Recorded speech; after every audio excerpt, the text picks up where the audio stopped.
નમસ્કાર મિત્રો, ગૌતમ અદાણી અને અમેરિકાના કાયદાકીય તંત્ર વચ્ચે અત્યારે એક મોટું યુદ્ધ ચાલી રહ્યું છે. જ્યારે આખી દુનિયા એમ માનતી હતી કે અમેરિકાના DOJ ડિપાર્ટમેન્ટ ઓફ જસ્ટિસના આરોપો બાદ અદાણી ગ્રુપ નબળું પડશે, ત્યારે ગૌતમ અદાણીએ એક એવો વળતો પ્રહાર કર્યો છે જેની કોઈએ કલ્પના નહોતી કરી. આજે આ વિડીયોમાં આપણે જાણીશું કે કેવી રીતે અદાણી અમેરિકા સામે ફાઇટ બેક કરી રહ્યા છે. કાયદાકીય લડાઈ.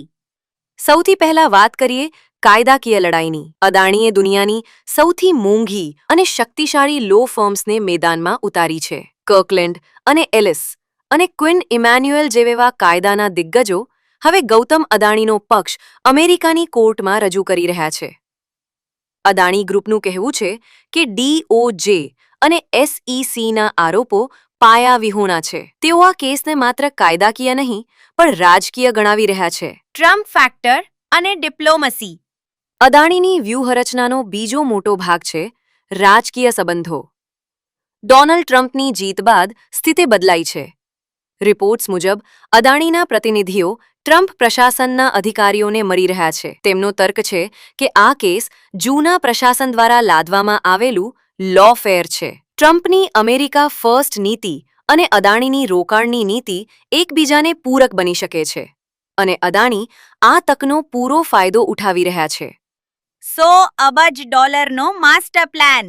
પણ આ લડાઈ માત્ર કોર્ટમાં નથી લડાઈ રહી, તે આર્થિક મેદાન પર છે. અદાણીએ અમેરિકામાં $10 અબજ રોકાણની જાહેરાત કરી છે, જેનાથી 15,000 અમેરિકનોને નોકરી મળશે. ફેબ્રુઆરી 2026માં તેમણે AI અને ડેટા સેન્ટર્સ માટે $100 અબજનું મોટું લક્ષ્ય રાખ્યું છે. જ્યારે તમે કોઈ દેશના અર્થતંત્રમાં આટલું મોટું યોગદાન આપવાનું વચન આપો છો, ત્યારે વિરોધના અવાજો આપોઆપ નબળા પડે છે.